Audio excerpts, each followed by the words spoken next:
Well, good morning. Another overcast day. And today, I thought I was going to maybe speak about the second part of the Cipero Tramway in Walking Talking History. Had a lot of feedback on part number one. Like I said to you before, the Cipero Tramway is quite a large topic. So it had to be split into two. Who knows, it could even be three. There's so much to cover. But we spoke about that locomotive that appears in all our history books that's called the Forerunner. And I had said that I don't believe that locomotive was a Forerunner. So I'll touch a little bit about locomotives because I think it's important in the history of the Cipero Tramway. Now, the first part of the talk, the first part of Walking Talking History to do with the Cipero Tramway was really mainly to do with the era that was before the coming of the Trinidad Government Railway. Because as we know, the Cipero Tramway opened, and we don't know the exact date. You can say 1839, but actually probably you probably have to say maybe 1848, 1849, that sort of period when the original tramway opened. But let's not speak about that. Let's go into the second part where it was taken over by the Trinidad Government Railway. And this is quite an important part. And let me just get through this gate here. These gates are, got to watch yourself going through. I think there's some sheep in this field somewhere. I did see some sheep. Oh no, I'm not seeing them today. And we have yet another gate. And the Cipero Tramway, there became a point where the tramway had to be taken over by the government. Okay, now let's step back and look at the early tramways before we go into the Cipero Tramway, right? The Cipero Tramway was the first, and definitely it was the most successful. But you also had the Chaguanas Tramway, right? Again, in 1849 era, you had the Chaguanas Tramway. Now, these two tramways were very interesting early tramways. There were others as well, but I would say the three main early tramways were Cipero, Chaguanas, and the Guaracara. Okay, now the Trinidad Government Railway opened in 1876, and there was always a desire to go to south. All right, and obviously on its way to south, it was going to pass through all of the main sugar producing areas so that they could pick up that traffic on the railway and improve their business. One of the things they started looking at once they had arrived in Arima was perhaps buying some of these tramways. And the Cipero was doing pretty well, but the Chaguanas Tramway and the Guaracara Tramway were not really big money makers. They served a need and they were doing well enough, but really what was required was the government railway to step in and really make a go at running that tramway in a more professional way. So in 1879, both the Guaracara Tramway and the San Fernando Tramway, which was, if you remember from part one, San Fernando Tramway ran more or less from San Fernando to the Cipero Embarcadero. Well, actually, it's a cross-crossing. Cross-crossing was, like I said before, where the Cipero Tramway had its headquarters in the very beginning. And from cross-crossing into San Fernando, going past Skinner Park, and now, and in those days, going up what is now called Independence Avenue. In those days, it was Broadway. Right to the top, where the San Fernando Hospital now is, through a cutting, and then down, and it arrived at San Fernando King's Wharf. Now, there was a lot of problems at King's Wharf, but I won't go into that just yet. And it was those two tramways that the government bought, the San Fernando Tramway and the Guacara Tramway. Now, at one point, the intention was to have railways and tramways for the Trinidad Government Railway. And you can clearly see the difference in the type of engines that were being bought, right? The mainline engines on the Trinidad Government Railway all had numbers, apart from a Rima, which was a contractor engine. Hunslet built that engine, and makes number 124 of 1874. And apart from that engine, all of the government railway engines had numbers. But when it was considered that these tramways were going to be bought and that lighter engines would be required to what effectively were sort of horse-drawn and mule-drawn tramways, the government then purchased 4 locomotives, all from Hunslet Engine Works in the UK. And these were small 040 tank engines, saddle tanks. And they all had outside valve gear, and they were lettered, not numbered, and that's the key point. The tramway engines for the TGR were all lettered.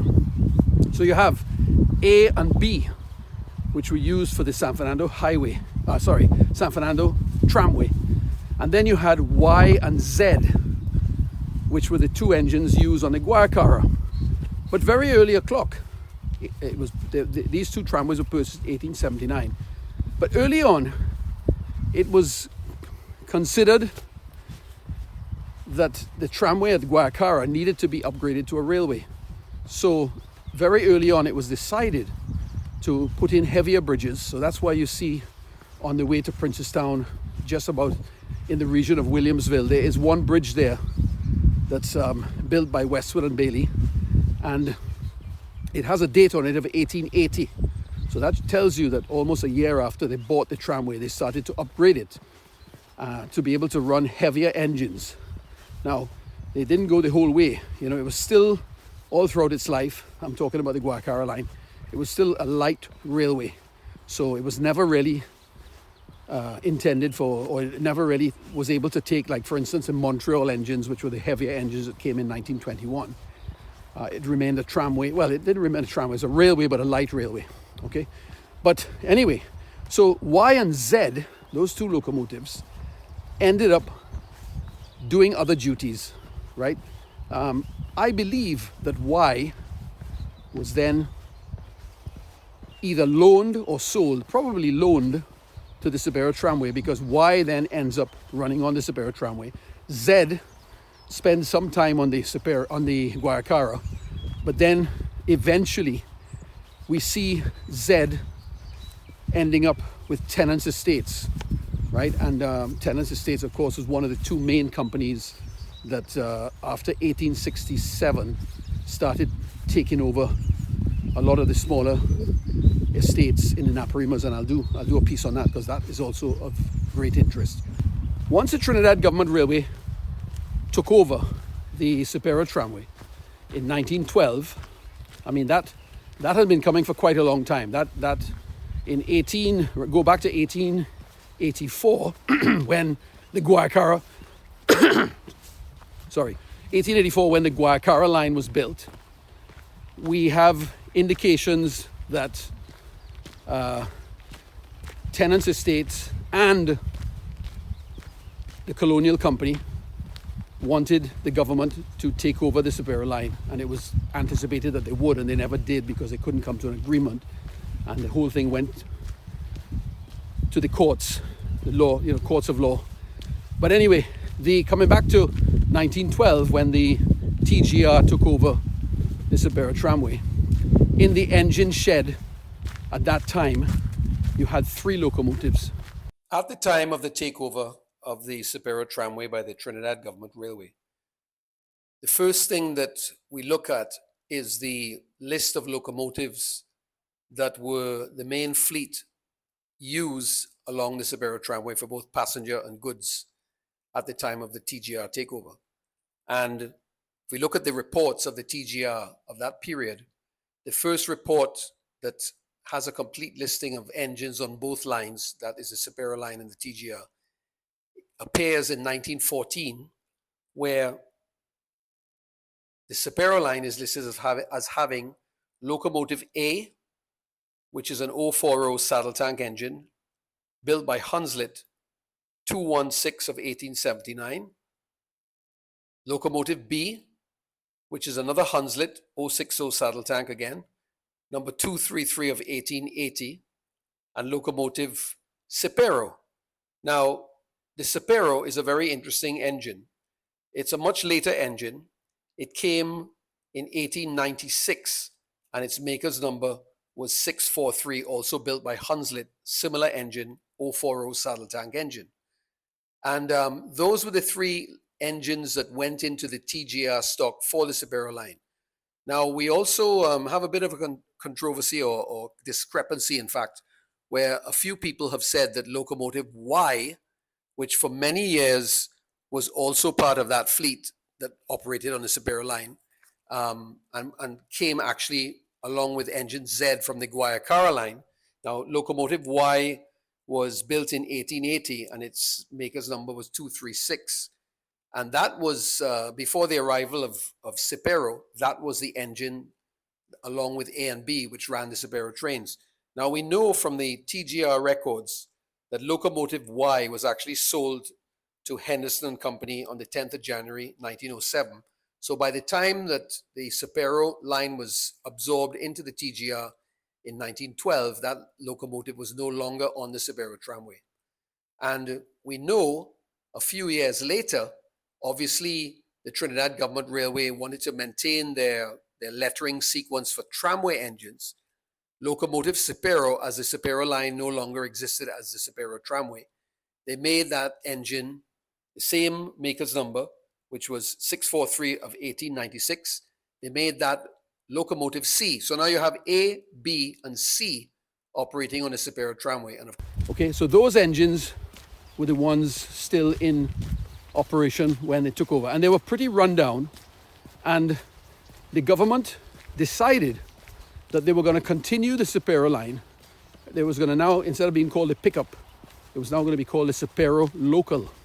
So at that time, you could get two trains into Princestown. You could either go from San Fernando along the Guayakara line and go through Marabella, Williamsville, and so on, or you could take the Cipero Local, which will take you through crossing Corinth, St. Madeleine, Friendship, Margaret Tooth, and then up into Princestown. And the government, they thought, wow, we need to, in order to keep this service going, and in order for it to be reliable, we need to buy some new engines. And that is why in 1914, which is a couple years after the line was taken over, we see that the first engine is named A, B, C, and then you have D that comes in, and E. Now D is still around. That engine D is now located, it was saved by chance, and it's now under the custodianship of the Port of Spain Museum at Fort San Andres. And recently, we've had a lot of action on that engine. It's been repainted and it's looking okay now. The frames have been straightened because the frame at one time was bent. That engine has been incorrectly numbered as engine 42, which we all know was the last, engine 42 pulled the last train into Port of Spain on the 20th of December, 1968. That's when passenger services ended on the Trinidad Government Railway. But that engine is not engine 42 that's there. It's a much smaller engine. Engine 42 was a much larger engine. And I don't know why that engine wasn't saved. Probably wasn't practical to save such a huge machine because it was a big engine. But the engine at Fort San Andres is an 060 Hunslet, and it was built in 1914 and arrived in Trinidad early 1915. And there were two identical engines, D and E, And E was also a saddle tank, but later on it developed leaks in the saddle tank, and the workshops in Port of Spain redesigned it, and it ended up as a side tank engine. So I have a couple pictures of it running as a side tank, and I have pictures of it when it was brand new, which confirms that it was a saddle tank engine. Now here, at this point of the walk, I've been going uphill, so breathing.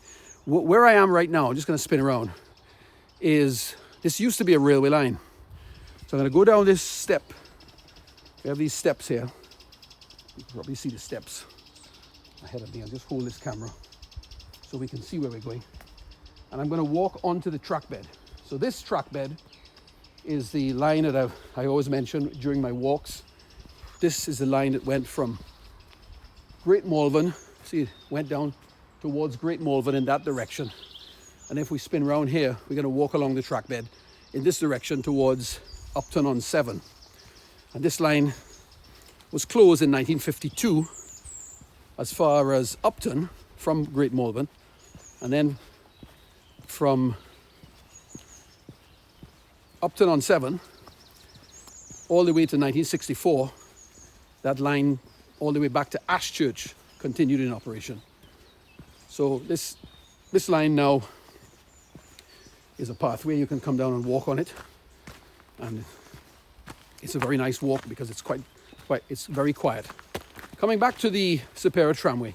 So why did the government decide to buy the tramway? Apart from the business in the area and the business of running railways was expanding, the railway was very profitable back in the time when it was taken over.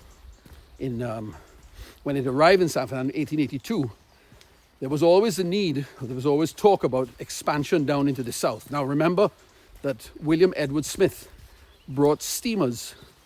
So you'd get a train to San Fernando, and then from San Fernando, you could then jump on the island steamer, or the southern steamer as it was called then. And the southern steamer would run from San Fernando to the southern ports. You know, places like La Brea, Capdeville, all the way down to Cedrus. And in many of those places today, the jetties, the old TGR, Trinidad Government Railway jetties, are still there because the steamer service was run by the TGR. It was an extension of the TGR. And you had the Naparima and the St. Patrick. At one point you had the Belize as well. These were the steamers that were being used. And of course, later on, the service was extended to become the island steamer too, which used to go out to down the islands. So anyway, it's not for this talk. So back to the Cipero Tramway. When the government took it over, the intention was to extend the line into the deep south. Actually, there were two proposals. There were three proposals, to be honest. You had the line extended down to Siparia. Then you had also an idea to extend the line from Tabaquite to Rio Claro. And you also had what was called the Guayacara-Cipero Junction Railway, which linked the two lines at Princestown. And that is why we now have Glenroy Tunnel. Some of you may know Glenroy Tunnel. Glenroy Tunnel was actually created, although it was opened in 1913, it wasn't actually used for passenger traffic, obviously because of the Great War and so forth, until 1914. And if you look behind me here, there's a lovely railway bridge that is still maintained by rail track, and it's now a road bridge over the top.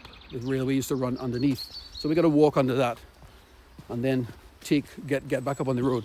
So Princestown then had a new Trinidad Government Railway station and the old Cipero Tramway station, which was in the center of town, like I mentioned before. And the idea was to take up the tramway into Princestown and have both trains run into Princestown to the new TGR station. And that's what eventually happened. Although there were proposals to try and keep a station in the middle of town, that just wasn't practical. So they ended up with the Trinidad Government Railway Station, which was at the bottom of a hill, and a new railway road had to be put in, which lessened the gradient down the hill. And I'll speak about that some other time as well. That's too much to be gone into here.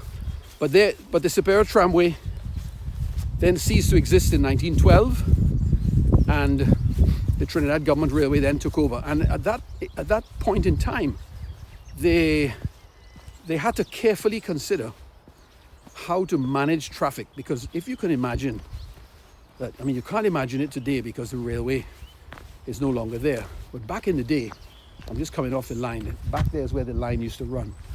But back in the day, you had so much traffic, especially cane traffic, because all the sugar cane to factory used to go by road. I'm going to stop here because I'm back on the road. All right, I'm going to try and film here again. This road is going to be rather noisy because people are taking their kids to school and so forth. Today is Wednesday, so it's quite early, but you still have a lot of people going. So back to the Naparimas with the expansion of the Trinidad Government Railway down to Cipero. Now, they had looked at various different ways of doing this. They were looking, hold on, just move off the side of the road here. They were looking at bringing the railway down and over the Cipero River, and then along the coast through what is now Mosquito Creek and so forth. But that idea was abandoned. The idea that was taken over was to run parallel to the Cipero Tramway as far as Corinth, and then from Corinth go along and join the line to Fullerton, which used to run through Golconda, and then to Diamond, and then down to Picton and so forth. And that was the line that was adopted, which eventually ran into Debe, and then from Debe past Pinal, well, on the outskirts of Pinal, and then eventually down to Cipero. But in the area of the Naparimas, where that Trinidad Government Railway, with 3 trains a day, you had a morning train, midday train, afternoon train, and in between it you had the Cipero Local, which ran to Princestown through the route I described earlier, right? So it was a busy line. So what did they do? They paralleled 2 single track lines from crossing all the way to Corinth. Then the main line to Cipero swung off to the right, and the line to Princestown swung off to the left. Okay, but there was also a duplicate line all the way through to St. Madeleine, because of course the cane traffic back in those days was intense, especially in crop season. And with so many railways, they also had maintenance trains and so on off season, off peak, and moving equipment. You know, all of the heavy equipment coming into sugar refineries in those days all came in by rail. Okay, some of it would come into the Cipero Embarcadero, but now that the railway was connected, some would come in through the Deepwater Harbour in Port of Spain and then all the way south. In fact, many of the engines that we see in the early days that made it into, well, not preservation, but are still extant today, like the 4 diesels that you see up at Brecon Castle today, those were sold to use in St. Madeleine, and those engines, when they arrived in Trinidad, were offloaded at the docks and came down the main line on the Trinidad Government Railway. People don't really know that. Another car there. I should be off the road pretty soon, then we won't have all these interruptions with cars. So the whole system it's hard to imagine the system that we had in Trinidad of railways. Everywhere we had railways, especially around Naparima. And for this reason, in order to keep the railways safe, we had numerous signal boxes built where lines cross the cane line, the estate lines cross the main line. You know, we had some of these up in Central as well, but when they built the line to Cipero, they had to ensure safety. And in order to keep the traffic flowing, they not only had double track in some instances, but also lots and lots of signal boxes, right? So signal boxes are all over the place. You have, some of you may remember, signal boxes at crossing. I'm gonna make sure I don't get knocked over by a car. The signal boxes at crossing. We had a signal box at Corinth. You had one at Golconda. You had one that looked at the line going off to Retrench. You had the line going off to Retrench. You had one just outside Picton, which looked at the line that went across to La Fortunée and and that area towards, Palmiste and Laramane and that area. You also had one at Stanleyville. There's a number of them. I think in all there were like 8 signal boxes, new signal boxes. A lot of investment in safety by the railway back in the day. And the railway then was making money. Remember, Trinidad Government Railway made money from 1876 right up until 1920, right? It was 1920 when the railway began to lose money, just after 1920. And, not a lot of money, but it happened slowly after the Great War. The railway started to go into decline. And the railway may have been closed if it wasn't for the Second World War. Because really, during the Second World War, that is when the true worth of the railway was realized.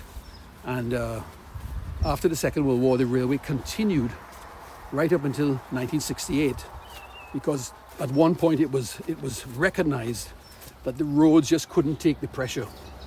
And remember, at that point in time, Trinidad was becoming industrialized. Trinidad was becoming, apart from the fact that the sugar industry in the 50s and early 60s was flourishing, and it was, bulk transport of sugar cane was required, and also transportation of cane and rum and all the products coming from cane back to the ports. All of this was a very important part of the work that the railway was carrying out, and it could not be done by road back in those days for reasons which I won't go into here. But so it's hard to imagine the reliance placed on railways and just how important the railway was to the sugar companies and also to the government and to industry in general across Trinidad. It's hard to imagine today. Today we have highways, we have versatile trucks and cars and so forth, can go almost anywhere. And it's difficult to imagine, well, why on earth would they have a railway? But back when the roads were terrible and there were no roads, it was the principal form of transport, and it was competing with the island service or the steamer service across the islands. Look at that view behind me. Beautiful this morning, although it's a bit cloudy, but nevertheless still beautiful. I can imagine it when there's blue sky. We don't always have blue skies here, but it's still beautiful. Just listen to that bird song. I don't know if you can hear that. It's in the distance. We're under threatening clouds this morning, but according to my forecast, there's not going to be any rain, so we press on. So you then have, like I said before, Glenroy Tunnel. And Glenroy Tunnel was not just built for passengers, it wasn't built for fun. Glenroy Tunnel was to fulfill a need because Tennant's estates, which by that stage had started centralizing their grinding operations to Marguerite, was located on the western side of the ridge. There was a ridge there. So all of the estates that belonged to Marguerite, which had hitherto been grinding their own sugarcane at individual factories, when they started grinding everything at Marguerite, then all of the cane had to be there. And with sugarcane, if you cut it, you better start grinding it within 48 hours, because if you don't, it spoils. The yield goes down, and that's not good for anyone, right? The sugar industry was all about, in the early days, maximum yield and maximum efficiency. Take my time going down here because it's a bit steep. But tenants then started to abandon their fields that were on the other side of the ridge, because, it's either you don't harvest those fields and you harvest the ones on your side of the ridge, or you have to cart the cane over, which, they did a lot of that, but it wasn't as efficient carting it for such a distance. So when Glenroy Tunnel was completed in 1913, it became a reality that you can now pick up the cane at Williamsville and Brothers and all these places, Buen Intento, all these places that were under the ownership of tenants' estates, and then all of those harvests of cane that were cut in those places were then put on the railway and shipped very efficiently and very quickly into Marguerite.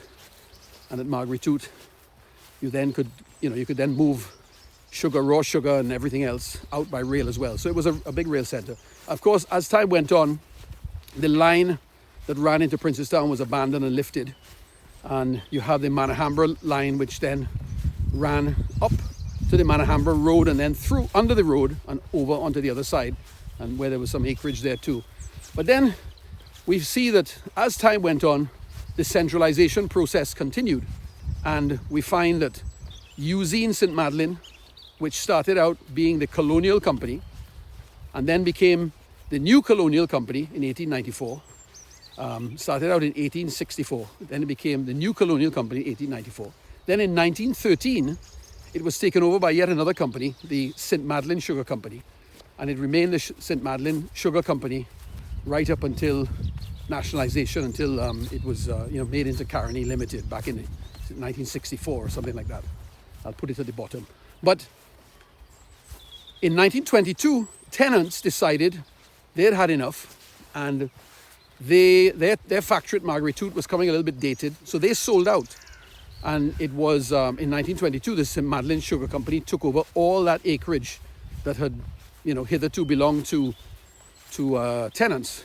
And of course the railway became then a very, very important part. You had rail was connecting all the factories, connecting all the weigh scales, and connecting Reform, which Reform factory by that stage also under the ownership of the St. Madeleine Sugar Company, and they were also rail served. I think all those places were rail served until probably 1964, when the company decided that it was, well, they decided earlier than that, because you had the Jessup report in 1956 that was published in 1957, and that report about the Trinidad Government Railway recommended that rail be phased out. And when the sugar companies saw that, they then started a plan in 1960 to place greater stress on road rather than rail. So you see, from 1960 onwards, they start building these Tasca roads. The famous one is the M1 and M2 and so on. And they then start placing greater stress on the roads rather than rail. And you start seeing lines slowly disappearing where road has greater access. And I think it's been established, well, I haven't seen that written anywhere, but by speaking to many people, many of the older heads around the area, and I've spoken to many, many people, I've interviewed many people and so on.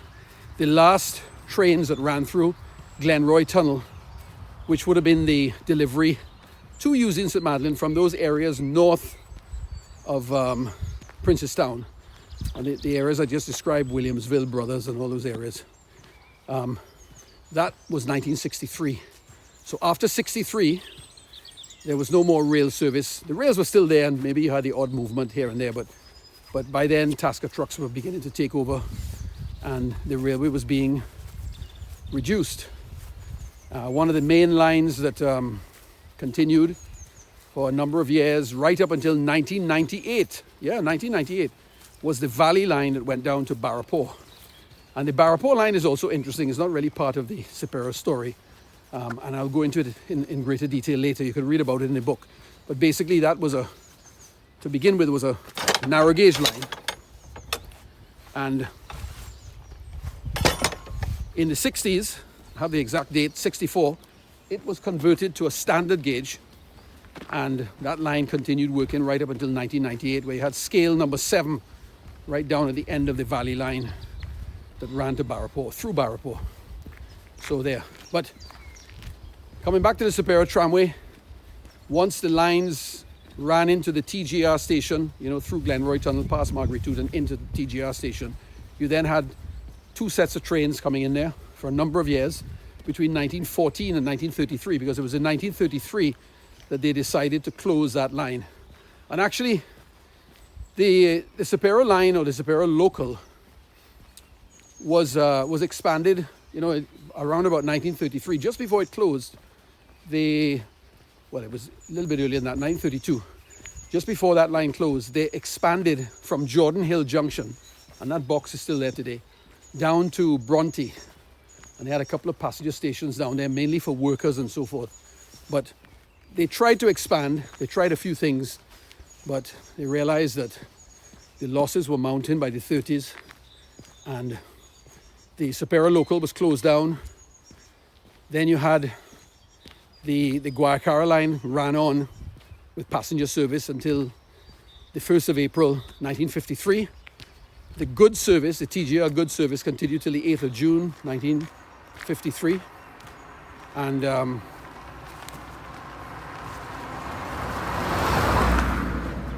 the rails were left in situ for the odd movement of the sugar industry for a few years later, but actually by then the lines were not really being used. It was tasker trucks, and over time the lines were lifted, and without any real fanfare, the whole system basically was taken up. And now it's but a memory. Now you go there and you'd never know a railway existed. It's quite an interesting story. You never would have known that a railway had existed there today.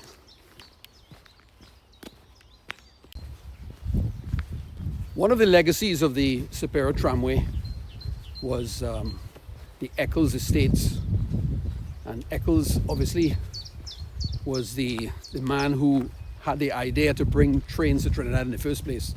In fact, himself and William Frederick Burnley, who was William Harding Burnley's son, they were both on the prospectus of the original 1845 Trinidad Railway Company, which never managed to get off the ground. They couldn't raise the capital, and the scheme was opposed, and it never really took off. But you know, their dream continued, and it was a few years later that they, mainly William Eccles was involved in setting up the Cipero Tramway.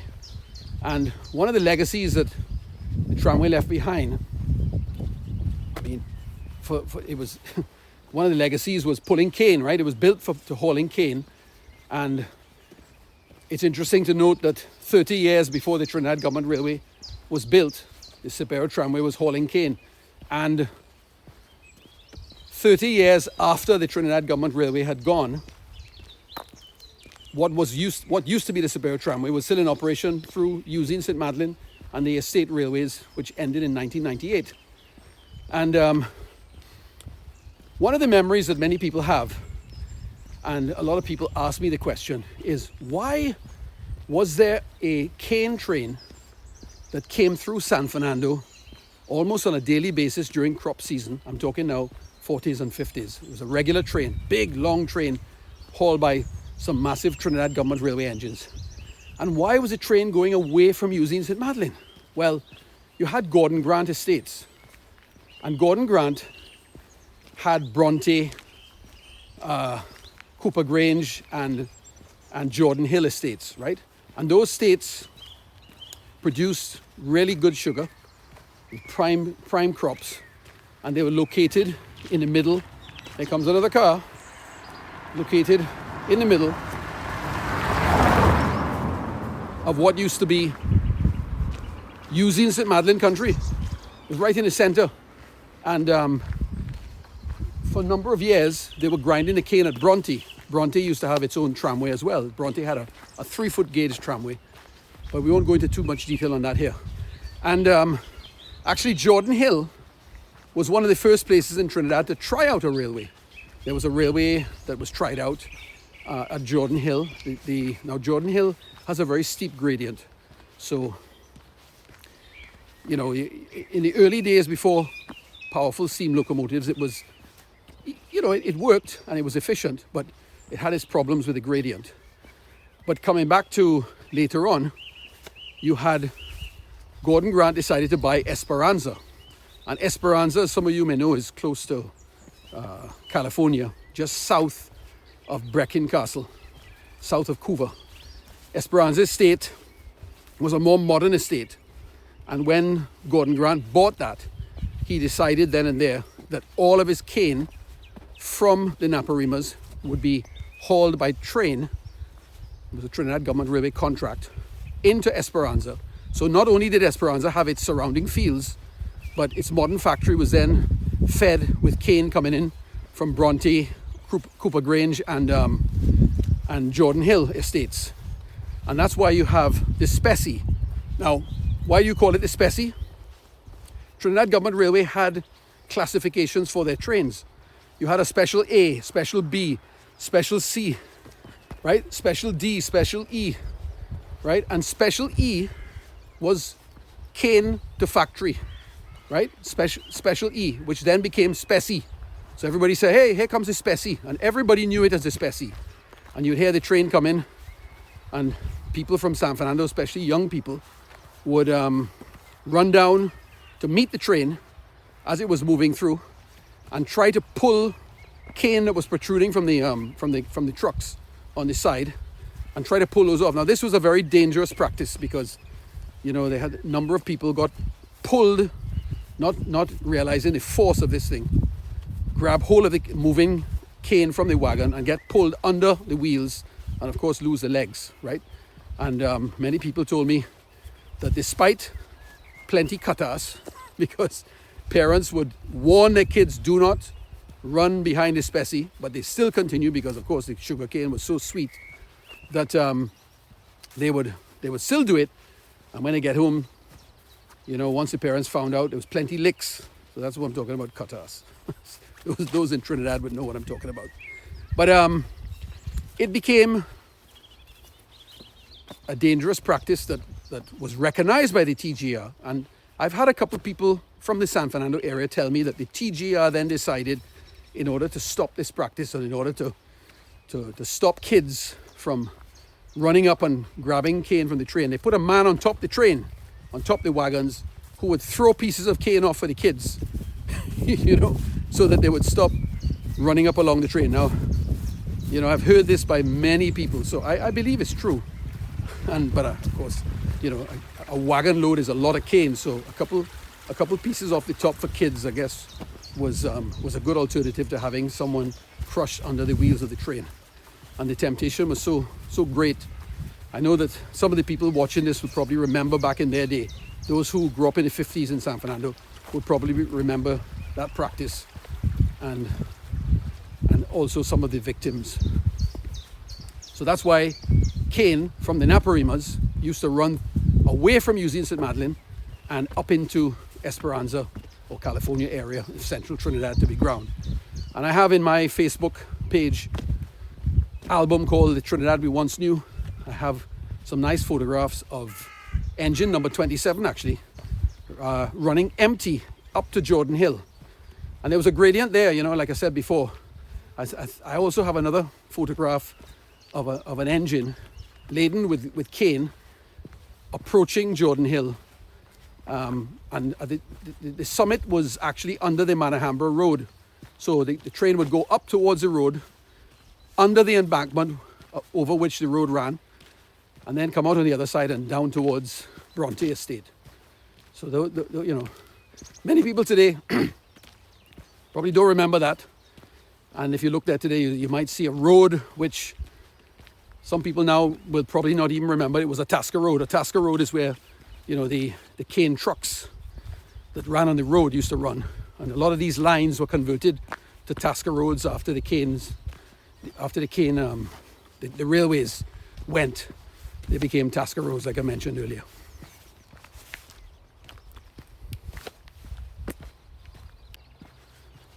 On this part of the walk, it's quite quiet. A tractor in the field there, see?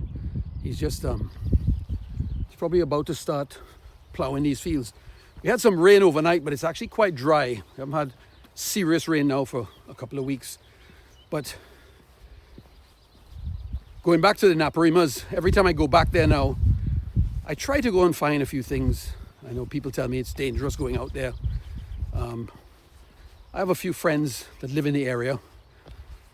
You know, most people I meet are very friendly. They're, once they know what you're after, they know that you're trying to record history. They actually want to be part of it. They actually want to talk to you about the history. People are interested in history. And it would be really nice if we had some sort of museum in Trinidad where all of these artifacts could be placed. You know, there's so many artifacts around.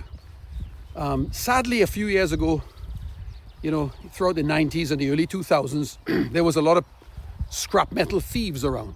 People were making big money by scrapping the old railway line, scrapping all the old locomotives. I mean, back in the day, when before the scrap drive occurred, you could go into these old factories that were still operating then, and you could find rows and rows of old railway wagons, railway sidings, locomotives. I mean, on the Jordan Hill line, you had 5 locomotives that were quite iconic. I used to go there and look at those engines. One of them right now is in the Middleton Railway in Leeds. It's called number 18 Picton. And these engines that were there were named after the estates. You had number 18 Picton, number 19 Taruba, number 20 Cedar Hill. These were estates. Then, of course, you had number 15 Pamela and number 12 Hague. They were named after different things. Hague may have been named after the general in the First World War.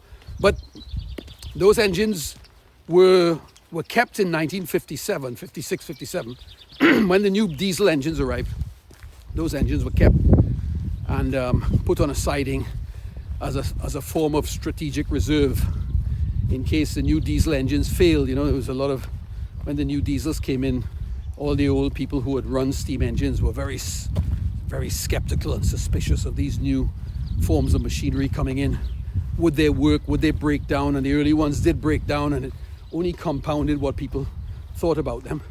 So the steam that were very reliable but very expensive to run, all converted to oil by then, were placed in this strategic reserve. And there are various photographs. I have some in the book. One taken by my good friend Ian McMicken back in the 50s when the engines on that line and the siding still had their paint. So go in the book and you'll see it. Lovely photograph. But I came across those engines, must have been 1988 or 89. I was coming in a crew van from a place called Ballata East in Trinidad, and we used to frequently avoid Princestown because of the traffic. The driver was a man from Princestown, and he knew the area very well, and he used to take the Tasca Road, which was, in those days, I don't think it was legal, but during crop season those roads were open, and he used to take the Tasca Road to avoid the traffic in the middle of Princestown.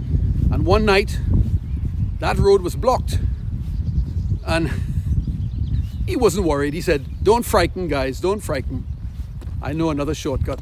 And he took us up the Jordan Hill Tasca Road, which was a dirt road.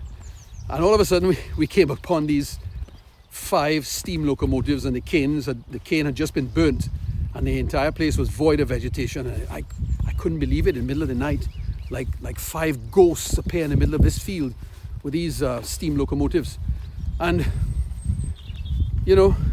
it's a good thing that British enthusiasts knew about these engines and the passion that runs deep here in the UK to save anything that's old railway related, especially steam locomotives.